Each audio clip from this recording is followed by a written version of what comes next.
Olá, bem-vindos ao Sempre um Papo, este projeto de incentivo ao hábito da leitura, criado há 37 anos pelo jornalista mineiro Afonso Borges. A jornalista e apresentadora Josane Faleiro é uma mulher branca de cabelos loiros e longos. Josane veste uma blusa branca com listras vermelhas claras e usa um colar de contas. Ela está sentada em frente a uma parede bege. No canal do Sempre um Papo no YouTube, a gente já tem mais de 100 mil seguidores. No canto inferior direito está a janela de Libras, com a intérprete Raíssa Medeiros. Sempre que um novo programa como este entrar no ar. Aqui conosco nos acompanha o intérprete de Libras, que vai com a gente até o final do programa. E hoje a gente tem a alegria de receber o jornalista, o poeta, escritor, Regis. Bem-vindo ao Sempre um Papo, Regis Gonçalves. É uma alegria para a gente ter você aqui conosco.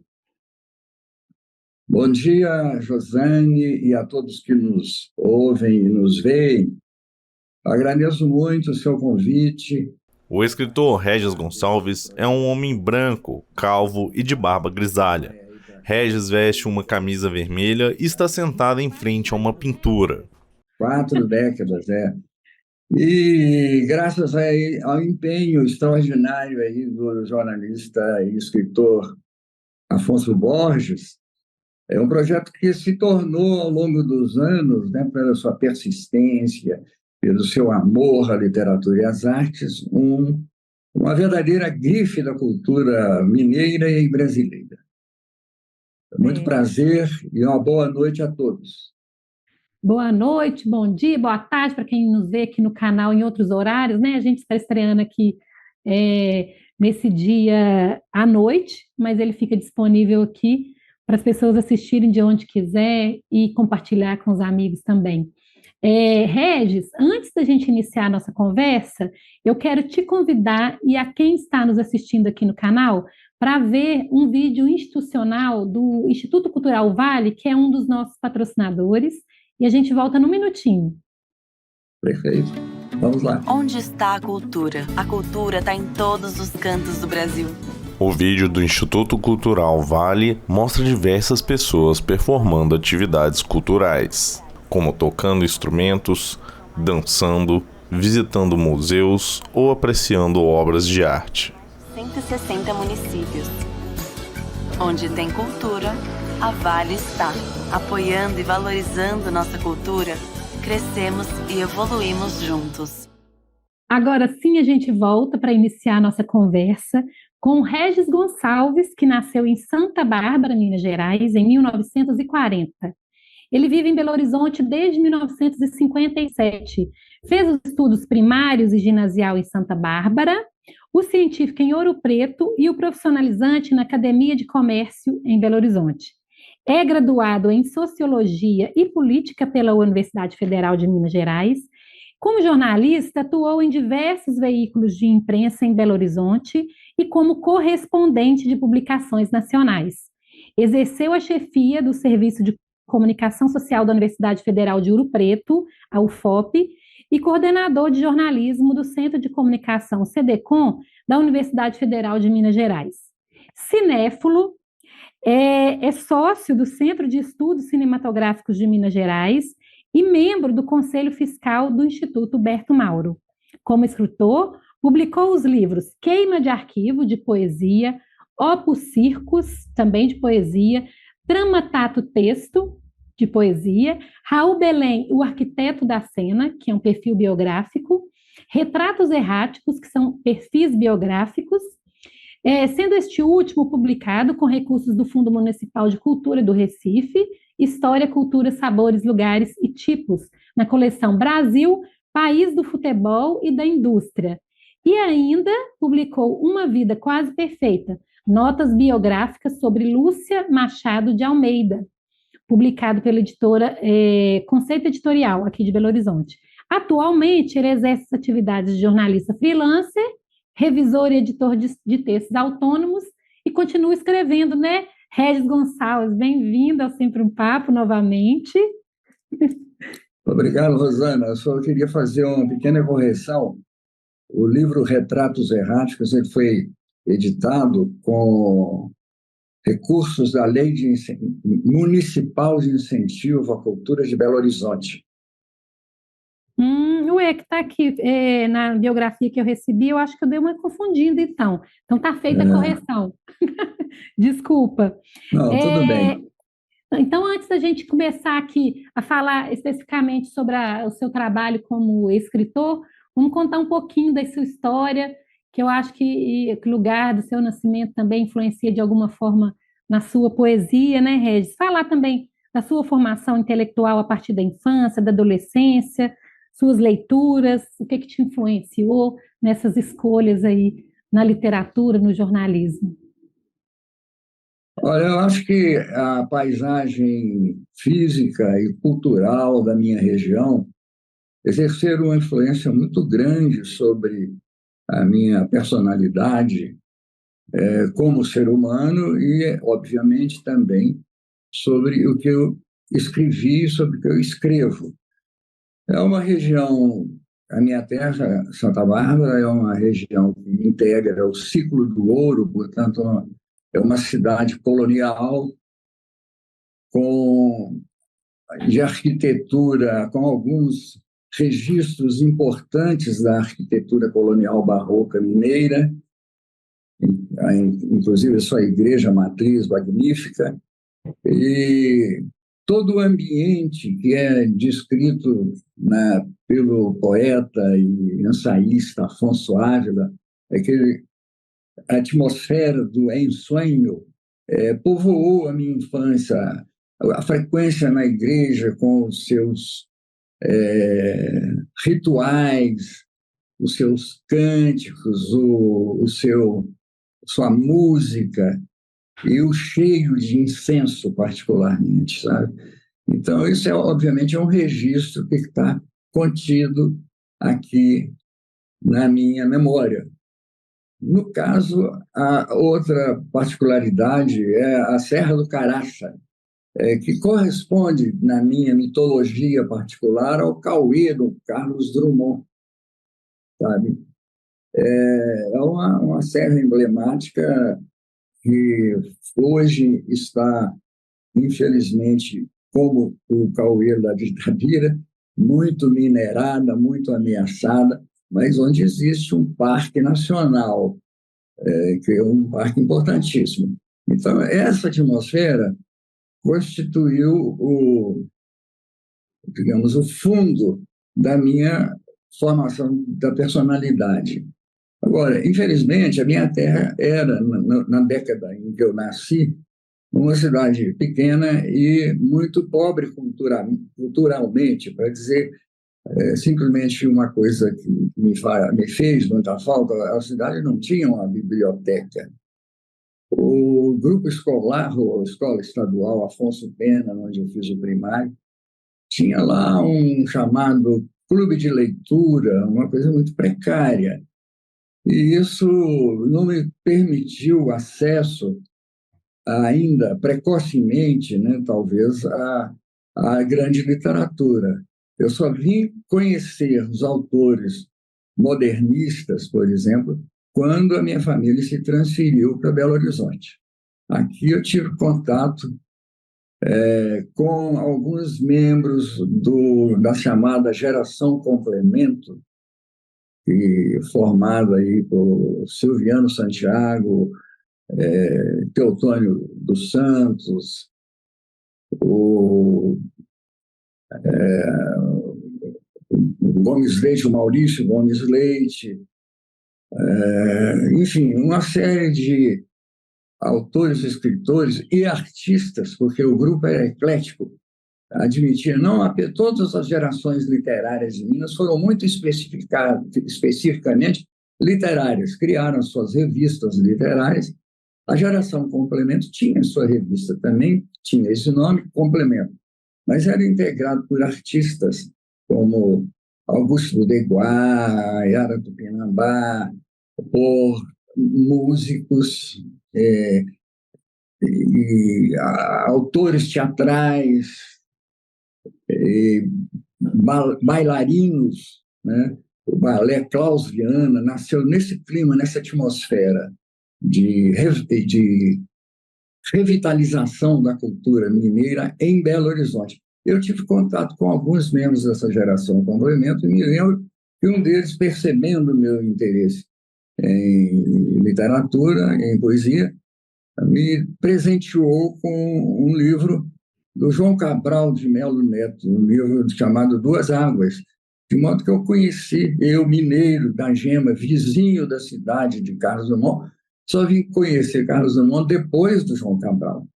Eu li, em primeiro lugar, o João Cabral, depois Manuel Bandeira e, obviamente, Drummond e outros, Mário de Andrade e outros autores, que foram ícones do modernismo brasileiro e, obviamente, foi um contato assim, muito sedutor para mim. Eu logo comecei a escrever, a ensaiar os meus primeiros poemas, meus primeiros escritos, dessa maneira, já em Belo Horizonte. Aí eu tive acesso a essa literatura, a essa bibliografia mais avançada que eu não conheci na minha infância. Na formação, graduação, né, vamos dizer, o senhor escolheu a sociologia e a política, mas acabou se enveredando pelo jornalismo. Como que foi, né, essa mudança aí de roteiro profissional? Olha, entre outros interesses meus dessa época da juventude, também tive um grande interesse em política. E logo que ingressei na faculdade, era a Faculdade de Ciências Econômicas, disponibilizava esse curso, os cursos de Economia, o curso de Sociologia e Política e o curso de Administração. O curso de Sociologia incluía também Administração Pública. Eu fiz 2 anos nessa faculdade, mas logo depois aconteceu um fato extraordinário que mudou o rumo da minha vida, que foi o golpe de Estado de 1964. Então, eu, como militante da política estudantil, vinculado aos grupos de militância que havia naquela época, era um clima muito efervescente politicamente, eu me dediquei de corpo e alma a isso e deixei um pouco para trás a literatura. Sempre escrevendo uma coisinha ou outra, mas sem aquele empenho, né? E, obviamente, me credenciaria melhor. Inclusive, passou batido para mim o grupo que foi formado por Murilo Rubião no suplemento literário. Eu só fui fazer contato com esse grupo um pouco mais tarde, já até como colaborador. E é um grupo importantíssimo aqui na literatura de Minas. Eu acho que se eu tivesse procurado esses jovens rapazes, como era eu na época, eu teria dado um upgrade na minha carreira literária com mais informação. Mas eu tive que descobrir um pouco as coisas um pouco sozinho, sabe? E depois eu me tornei admirador, quando eu passei a ser leitor do suplemento literário, que na época circulava junto com o jornal Minas Gerais, o jornal, o órgão oficial do Estado. Todos os sábados, semanalmente, saía publicado o suplemento literário. E uma ocasião, eu, neófito ainda no métier literário, recebi de um dos editores do suplemento uma cartinha com uma entrevista. Estamos aqui entrevistando os jovens, tal. Queria que você respondesse. Eu tinha publicado 1 ou 2 poemas na revista literária da UFMG, onde eu era aluno, e um deles foi classificado em primeiro lugar, etc. Então, acho que foi por aí que eu fui descoberto, digamos assim, pelo grupo do suplemento. Mas eu recebi aquela cartinha, fiquei um pouco intimidado com isso. Mas eu não tenho esse gabarito todo para ficar, né? Uma massa crítica de trabalhos já prontos, e acabei perdendo essa oportunidade. O Danilo Gomes foi que mandou essa cartinha. Eu cometi uma descortesia com o Danilo Gomes, inclusive. De não responder. De não responder a entrevista que ele me fez via correspondência, onde eu poderia desenvolver até com mais facilidade, com mais liberdade, as minhas ideias, né? Que, obviamente, eu tinha, mas passou batido. E como que a poesia se revelou para você, assim? Foi a partir dessas leituras, dos grandes poetas, dessa efervescência cultural, do próprio lugar de nascimento, né? E a partir daí, quais as temáticas que você trazia nessa poesia e como que surgiu o primeiro livro, a primeira publicação? Sim. Olha, havia no Rio de Janeiro uma publicação literária chamada Leitura, que não existe mais. Circulou na década de 50 e 60. Eu e a revista tinha uma seção lá que não era bem uma crítica literária, mas era uma seção em que recebia colaborações de jovens autores, poetas, que pleiteavam um lugar ao sol, né? E eu não me lembro mais qual era o escritor ou poeta que era o responsável na época por essa sessão, mas ele fazia, a sessão obedecia ao seguinte projeto. Ele recebia os poemas, ia comentando na medida do possível, né, porque recebia uma correspondência enorme, ele selecionava uns 10 ou 12 correspondentes e fazia um comentário crítico sobre cada um deles. E ele escolhia aquele que merecia ser reproduzido naquela edição. Eu fui escolhido. Quer dizer, isso foi um grande incentivo para mim.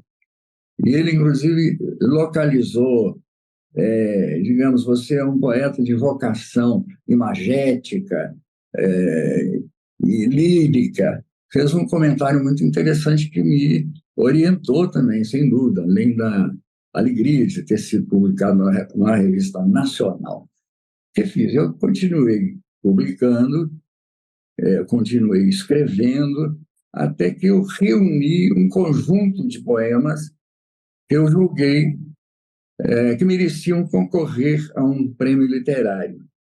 Eu concorri a um prêmio literário da União Brasileira de Escritores.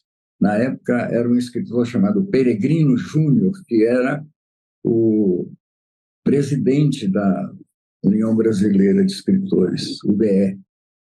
E eu ganhei o concurso, dividindo o prêmio com mais 2 ou 3, se não me engano. E esse prêmio tinha uma gratificação em dinheiro, pequena, claro, mas foi a primeira vez que eu recebi alguma coisa pelo que eu escrevia. Foi outro incentivo, né? Esse livro acabou não sendo publicado. Eu fiz, ao longo do tempo, algumas modificações nele, e na época tinha uma editora lá de Pernambuco que estava recebendo originais e publicando assim, poemas, livros de poetas jovens e desconhecidos. Eu mandei para lá, mas aí peguei a editora num momento de crítica, porque eles já estavam... Todo mundo estava mandando seus livrinhos para lá, seus originais. E acabou que eles foram demorando, eu cobrava, como é que é? Quando é que vai sair? Aí eu desisti, cheguei, desculpa, vou sair disso aí. Peguei então, esses originais e publiquei por minha conta própria. Nos anos 80, foi meu primeiro livro, chamado Queima de Arquivo, acrescentando, inclusive, um poema de abertura que explica o título. Queima de Arquivo. Foi meu primeiro livro de, me parece, 84, se não me engano. E a partir daí eu publiquei outros livros de poesia, também em edições independentes e paga do meu bolso, né? E como eu já era uma pessoa conhecida em Belo Horizonte inclusive no meio literário, eu fiz alguns lançamentos de livros muito concorridos, e assim me ajudaram a vender a edição. A edição saiu. Eu hoje tenho muito poucos livros, exemplares dessas tiragens mais antigas.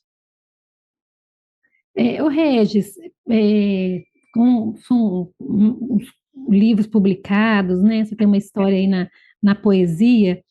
Você vê que a poesia, o poeta, ele tem alguma missão? Eu penso assim, nesse mundo cada vez mais tecnológico, as pessoas mais ensimesmadas, você vê uma missão para a poesia, principalmente, não sei se dá para fazer um paralelo, né, de outras épocas, desde quando você lançou até nos dias atuais?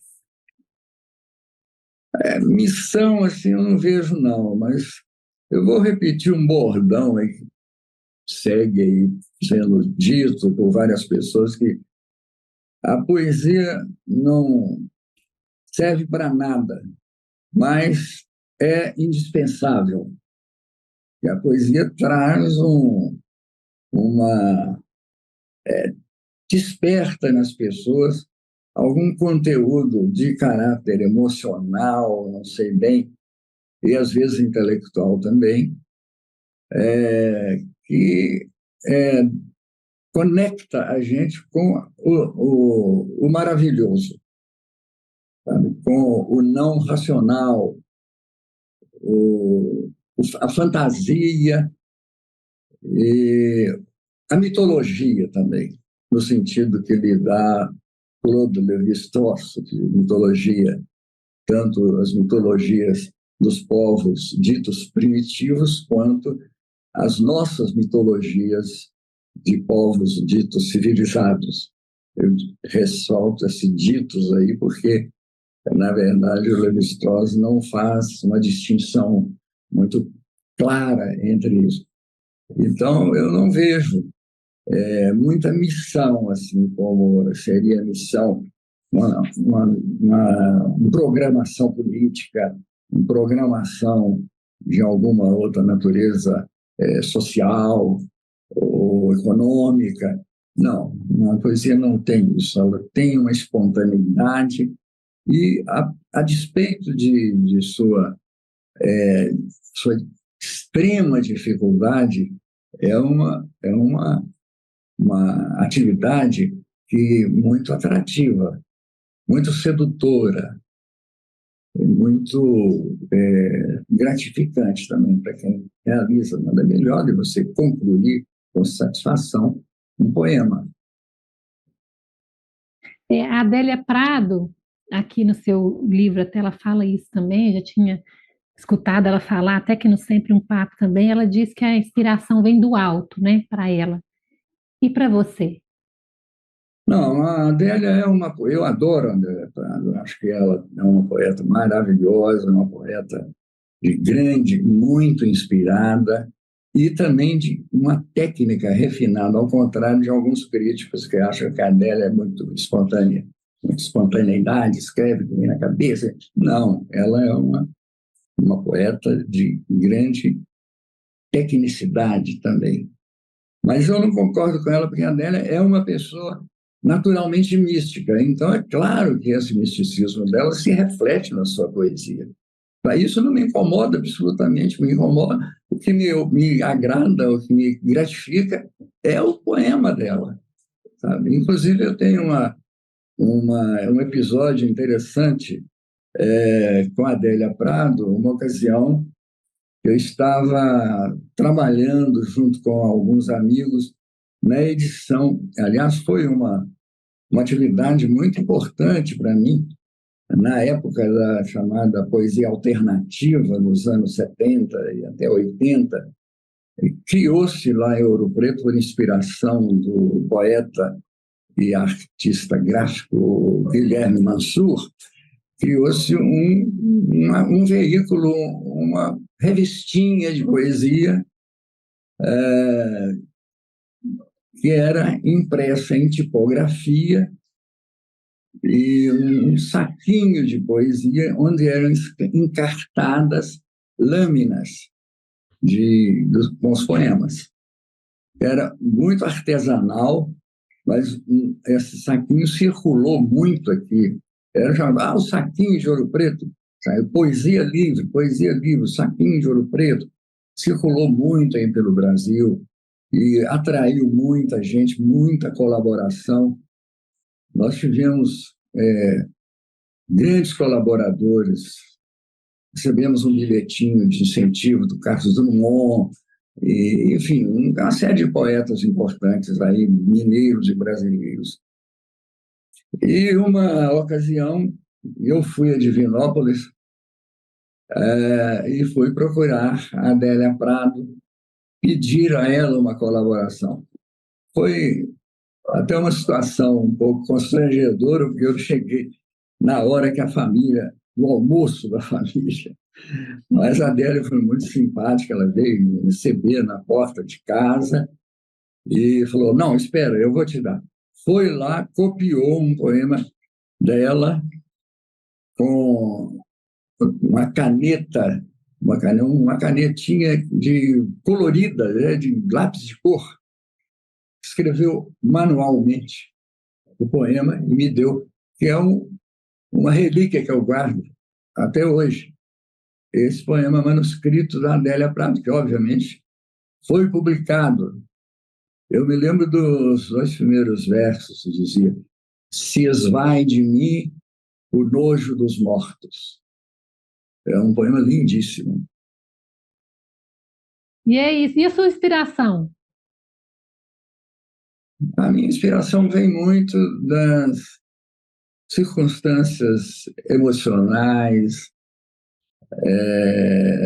psíquicas, e também de uma leitura da realidade. É uma leitura particular minha que eu faço da realidade, e da realidade visível e da realidade não visível também, que está atrás daquilo que se vê com os olhos. Aquele bordão aí mas parece que é do Paulinho da Viola. A vida não é só isso que se vê. Então, a poesia tem talvez aí a missão de desvendar esse que está por trás, né, do que se vê objetivo e materialmente. Sim. Aqui no Sempre um Papo, o Afonso, né, há 37 anos, eu trabalho com ele desde 2009 aqui no projeto. A gente, nas edições presenciais, a gente sempre aquele trabalho de formiguinha. Será que vai ter gente no evento, né? Será que alguém vai assistir esse programa da gente falando aqui de literatura? Aqui na leitura do seu livro, eu me deparei com uma pergunta que eu achei interessante, eu quero te fazê-la, a respeito da concorrência da poesia, né? Essa efervescência cultural, musical, das artes plásticas, com tanta coisa que a gente tem para consumir, né? Eu quero te pedir para falar a respeito disso, né? Desse desafio, dessa concorrência da poesia como literatura. Eu acho que a poesia, na verdade, não é apenas a poesia escrita. A poesia é um substrato das outras artes também. A poesia e a música, principalmente.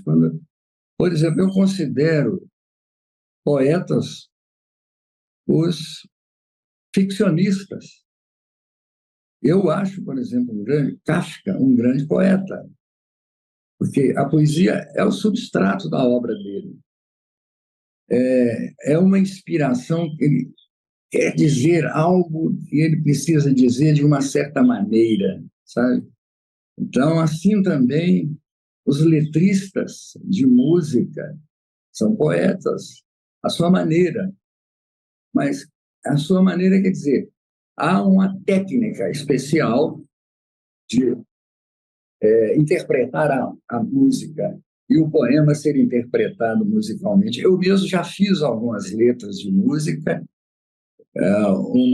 pelo menos uma delas está gravada no CD de um parceiro meu, baiano, e é um gênero que eu admiro muito, sabe, as letras de música.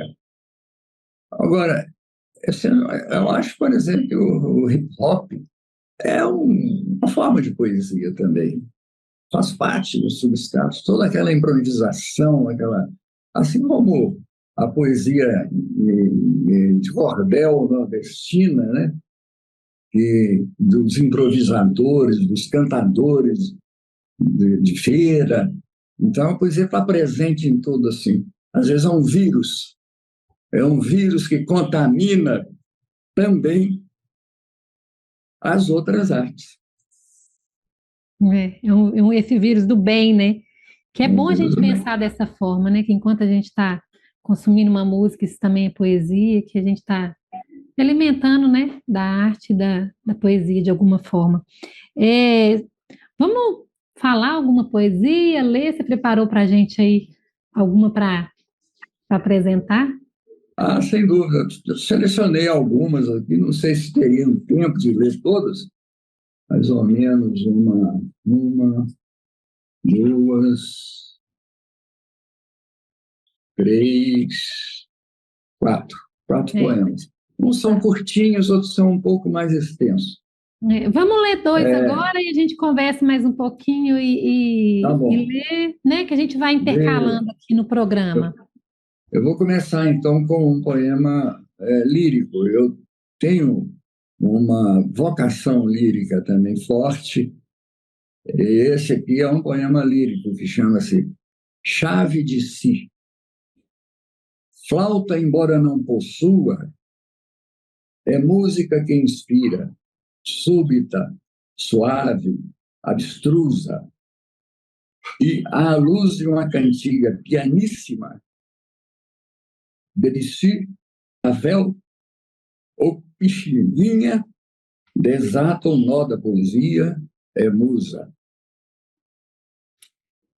Por outro, Vamos outro. por outro. Então eu vou falar agora um pouco mais longo, mas não é muito longo também. É um poema que eu fiz depois de uma visita a Recife. Esse poema é tanto uma alusão à cidade do Recife, a encantadora, né? A encantadora cidade do Recife, como também a uma mulher por quem eu estive apaixonado na época, né? Aí o lirismo, tá vendo? Então chama Minha Evocação do Recife, em que eu faço aqui uma paráfrase do poema clássico de Evocação do Recife, de Manuel Bandeira, que é um poeta pernambucano e recifense, né? Então, na trilha de Capiba, a bandinha Mambembe ataca o frevo. Recife escoa pelo saxofone, cheiros de mangue e pitangueiras. A lua nos pés, você descalça, caminha em seus sapatos de areia. Mancha vermelha, a sua roupa escreve em ondas poemas com meu desejo.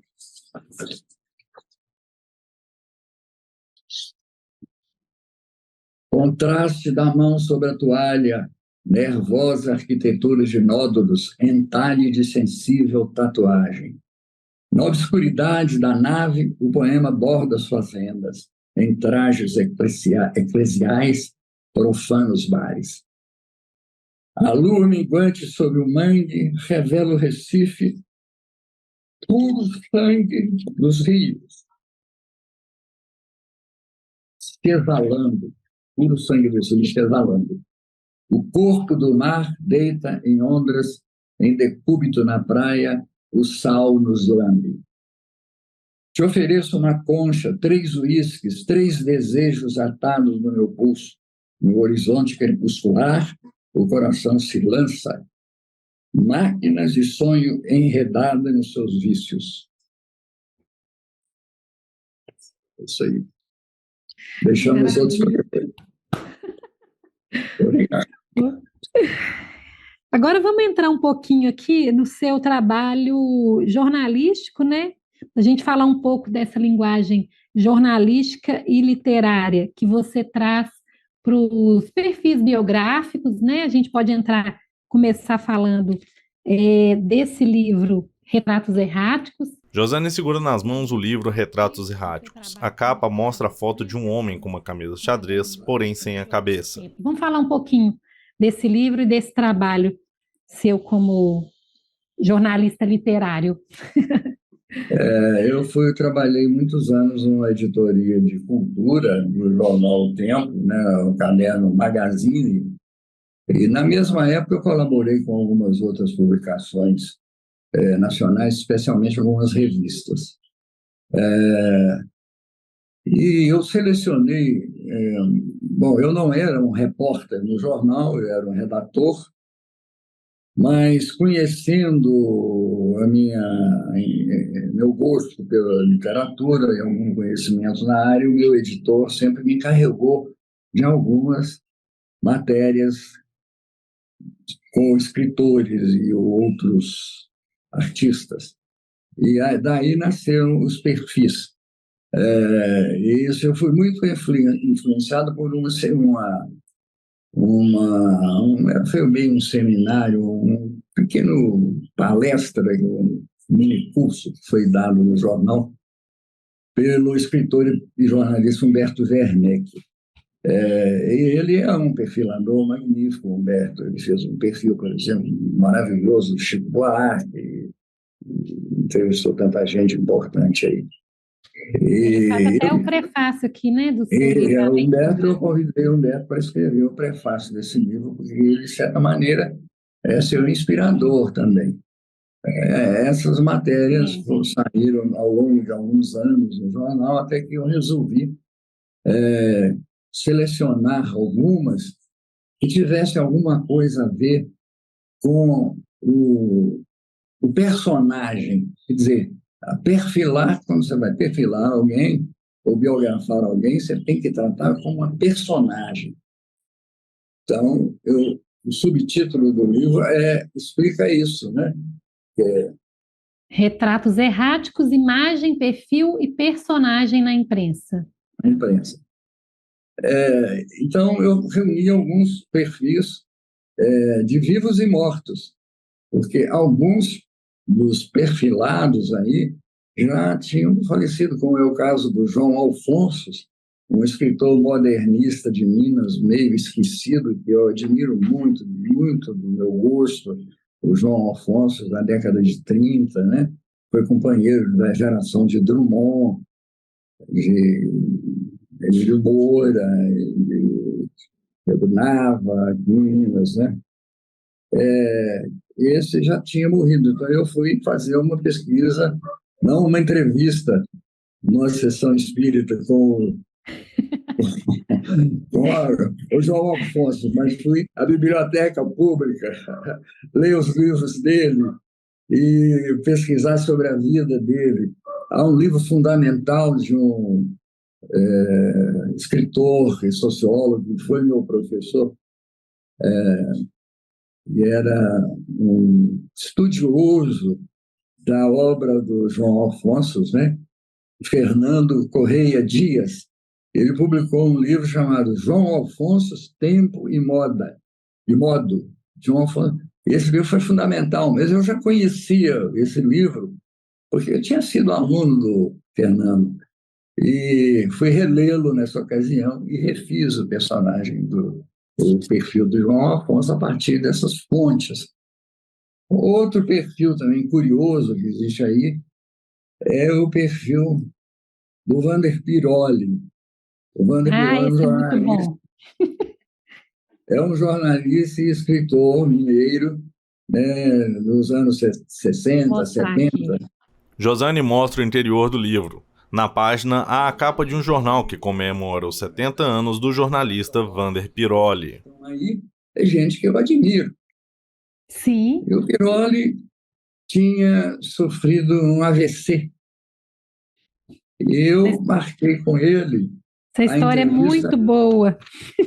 Porque ele estava fazendo 70 anos e o jornal ia dar uma matéria no caderno de cultura em homenagem aos 70 anos de Wander Piroli.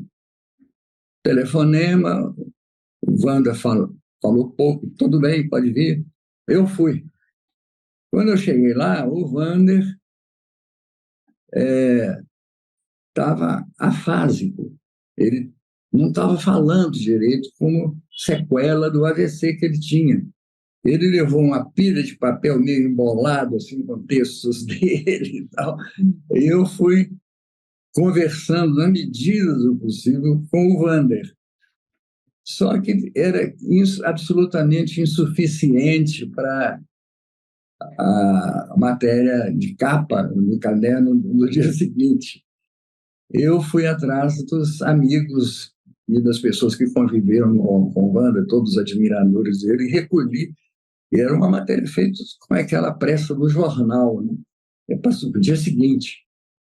E eu consegui fazer um perfil do gênero, reconstituir o Wander através de um pequeno depoimento dele e de depoimentos de outras pessoas da sua convivência. E é uma das matérias que eu mais gosto aí, é do Wander Piroli. O Wander posteriormente veio a falecer, mas deixou uma memória muito interessante, muito gratificante, em Minas, né, como autor literário e como ativista do jornalismo também, que foi um jornalista inovador em Minas Gerais.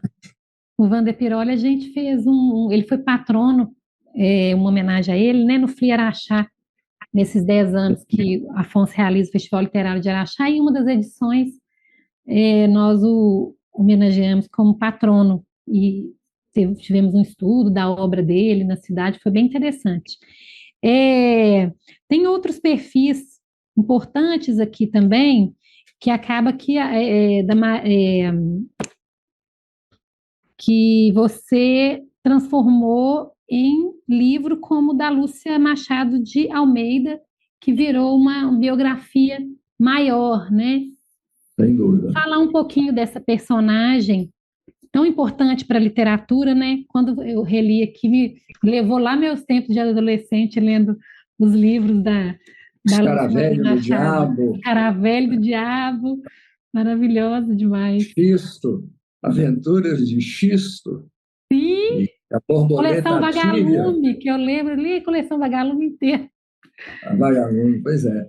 Ela foi muito importante na Vagalume. Ela chegou a alcançar uma meta importante aqui, rara, né, entre escritores brasileiros. 1 milhão de exemplares. A Lúcia, eu fiz esse perfil dela lá no jornal, na ocasião também. Só um minutinho, a gente tem umas fotos da Lúcia, Nina, vou pedir para você colocar ótimo, duas ótimo. fotos dela, enquanto ele fala, o Regis fala dela. Posso continuar falando? Sim, por favor, desculpa. Sim. Esse perfil da Lúcia, quando eu fiz para o jornal, e incluí depois nesse livro, ela já não estava em condições assim de dar entrevista, estava muito velhinha, né? Ela morreu com 94 anos. E eu tive que fazer esse esforço de reportagem, procurando também pessoas que a conheceram. E também a própria obra dela já é uma fonte muito relevante. Depois, a Lúcia tornou-se minha biografada por causa de um convite que o editor José Eduardo Gonçalves me fez para escrever. Na tela, uma foto em preto e branco mostra a escritora Lúcia Machado de Almeida com um livro em mãos, apoiado em uma estante com diversos livros. Eu não gosto muito desses títulos da coleção, não, mas tem ótimos livros publicados ali. E, obviamente, eu tenho certeza que o Zé Eduardo quer dar continuidade a essa coleção. Mas a Lúcia, eu já tinha um pouco de familiaridade com ela, né? Como eu sou mais velhinho que a sua geração, eu não li no colégio os trabalhos dela, os livros dela. Eu já estava lendo a literatura, digamos, mais adulta, né? Mas eu fui a Lúcia, a pesquisa sobre a Lúcia, fiquei 2 anos pesquisando a vida dela, junto a parentes, visitei filha dela lá em Campinas, e uma série Os parentes foram muito importantes, porque principalmente as filhas, né? As duas filhas. Ela teve um filho que na época também já era falecido, mas houve a viúva dele também me colaborou comigo de uma maneira muito simpática. Então eu consegui, primeiro, que é uma pessoa que teve uma trajetória de vida apaixonante, né? Porque ela saiu a partir de uma província, que é Minas Gerais, na época, nos anos 40, quando ela começou a escrever, ela se projetou nacionalmente, e, além do mais, sendo uma escritora mulher. Ela não havia, na época, muitas escritoras mulheres, algumas delas já eram todas do Rio de São Paulo, né? Como Cecília Meirelles e outras. Mas a Lúcia, inclusive, tornou-se uma grande amiga de Cecília Meirelles. Mas ela circulou muito nesse eixo, Belo Horizonte, Rio, São Paulo, em função muito do irmão mais velho dela, que é o Aníbal Machado, um escritor importantíssimo da literatura brasileira, que era um homem muito bem relacionado com o meio cultural, tanto carioca quanto mineiro, né? E aí o Aníbal promovia aos domingos na casa dele uma reunião de escritores, de amigos, que se tornou célebre lá no apartamento dele, ou na casa dele, em Ipanema. E Lúcia frequentou muito esse ambiente, ela conheceu muita gente, ela fez muitos contatos e tudo, ela se tornou uma pessoa conhecida. Depois a Lúcia também foi uma patrocinadora aí das artes, ela foi uma das criadoras do grupo das Amigas da Cultura, né?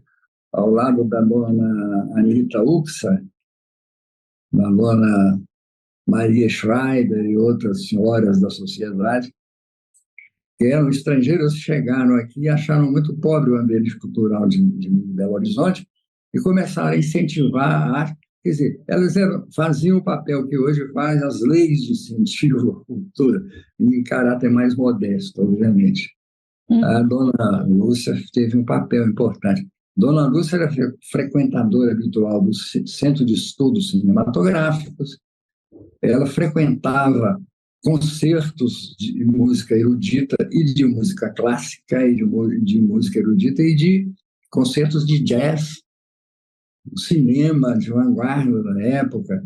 Enfim, ela foi presidente do conjunto vocal, o Madrigal Renascentista, e ela ajudou a criar, que foi um conjunto coral muito importante em Minas Gerais, regido ao longo dos anos pelo maestro Isaac Karadichevski, e que revelou ao mundo nada mais, nada menos que Maria Lúcia Godoy.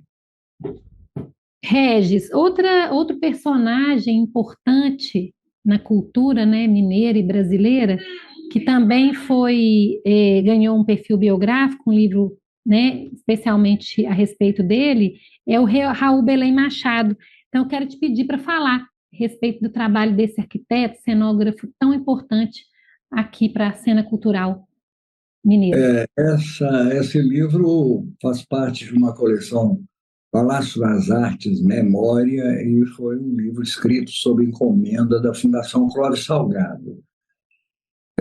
O Raul estava vivo na época e foi um grande colaborador, porque ele era um colecionador vicioso de tudo que ele fez. Ele tinha todos os cartazes das peças, das óperas que ele tinha, ou cenografado, ou criado figurinos, né? Então, isso facilitou muito. E eu contei com a colaboração, né, digamos hoje, o auxílio luxuoso do historiador Bernardo Mata Machado, que fez toda a pesquisa iconográfica, e também com o projeto gráfico desenvolvido por Lúcia Memer, que foi fundamental. O importante foi que o Raul se colocou à disposição e nos ajudou isso, com muita simpatia.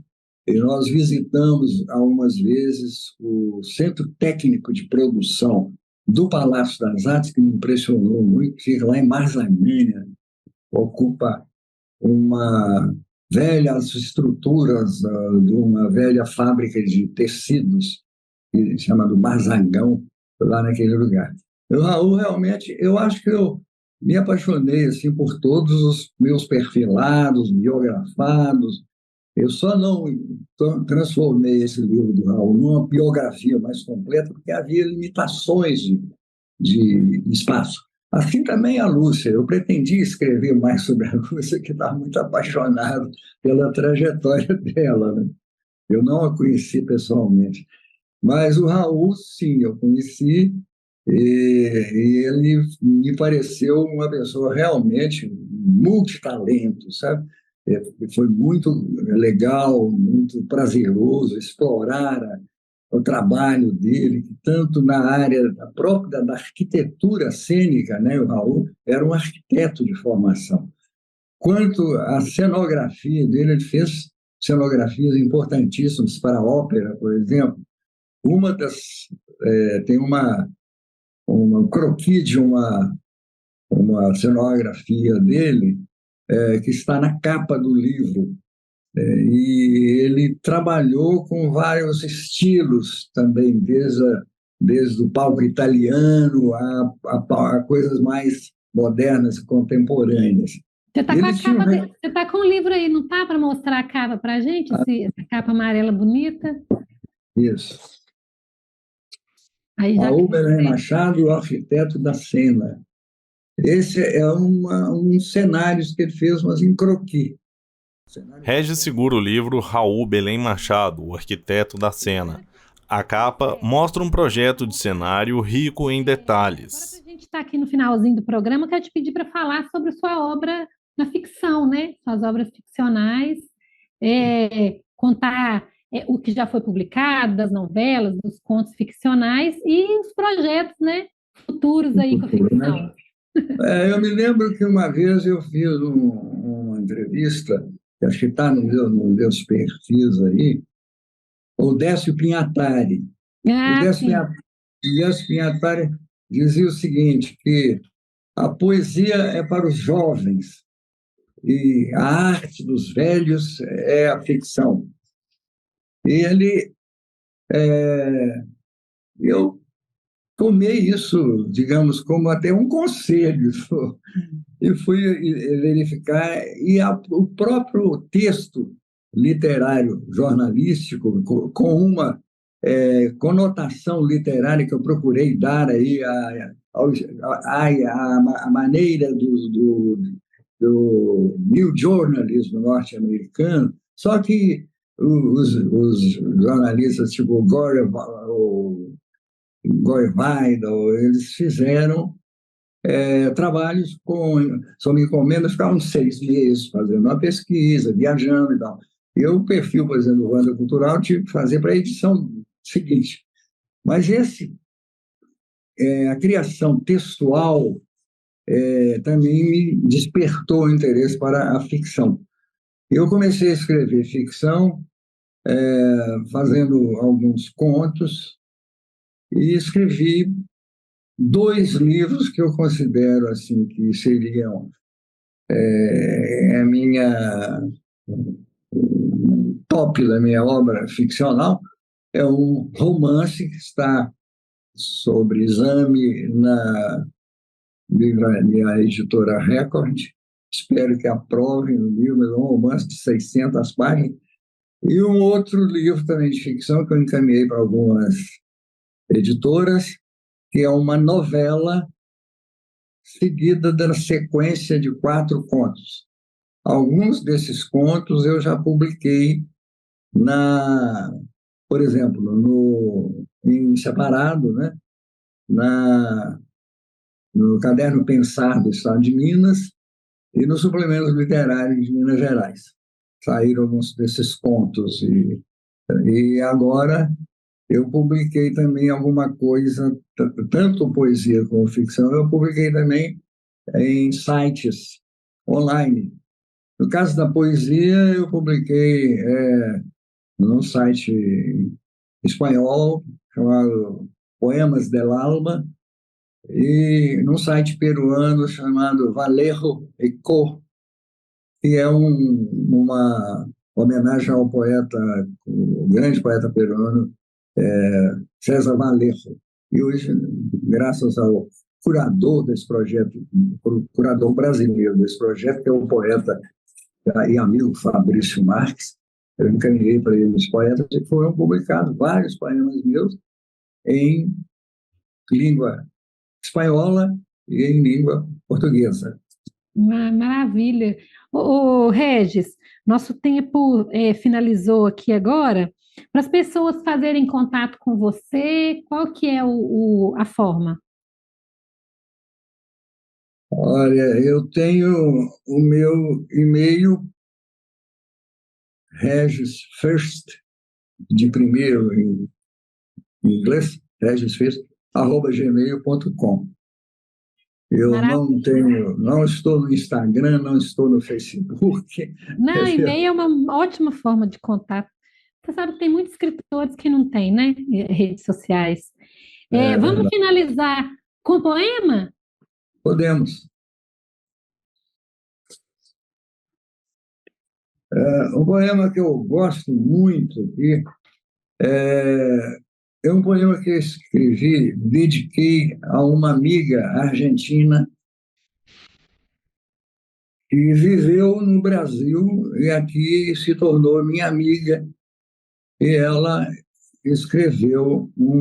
estudou, ela é socióloga e fez aqui na UFMG o seu mestrado e depois ela fez o doutorado aqui lá na Unicamp, até voltar à Argentina, porque ela ficou 8 anos no Brasil como exilada política, fugida lá da ditadura militar deles.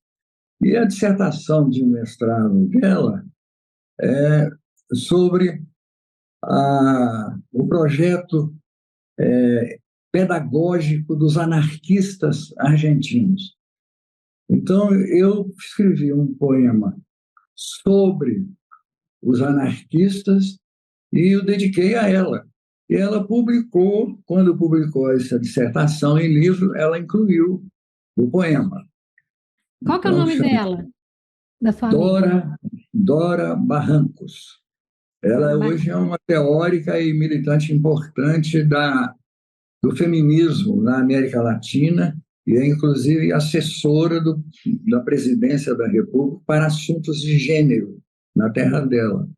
E ela tem vários livros publicados, inclusive um publicado em português no Brasil, que se chama O Feminismo na América Latina, em que ela tem um capítulo dedicado ao Brasil.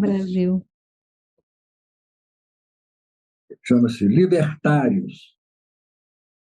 A fanfarra do século dobra a esquina austral do continente, entre fogos e sinos. Era o século das luzes que chegava em nova edição, revista e comentada. Já não mais liberais, mas libertários, rompendo os grilhões do opróbrio e da opressão. Trazem esses iluminados pássaros e foices nas mãos como um desejo de desfolhar todas as páginas da história. Urge agora recontá-la, feita promessa à luz do sol americano. Presos nos laços do futuro, homens e mulheres, todavia irmãos, vêm transgredir a sorte, resgatando-a na metáfora do próprio cotidiano.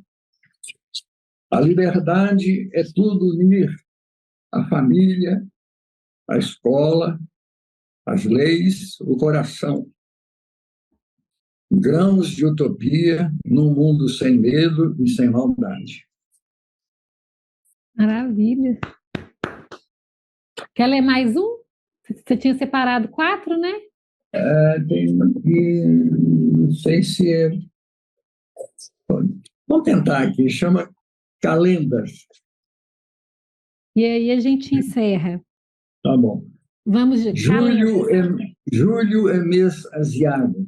Agosto é que leva fama.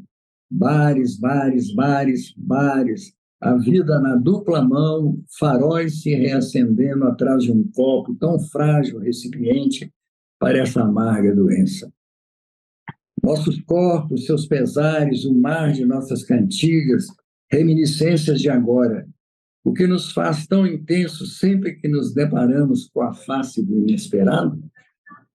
A noite partida ao meio, o som da viola, o amigo, trazendo a sua presença, o abraço do reencontro.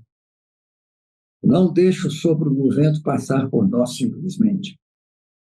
O compromisso de amar vale toda resistência. Nossas cabeças no ar rolam cortadas, pensamentos de abstração e beleza que se constroem a despeito. A madrugada é refeita no calendário das mesas, dos meses, parecem todos janeiros. Se o desejo é o mais claro, no vidro, sua transparência de todos os sentimentos. É isso aí. Muito bom.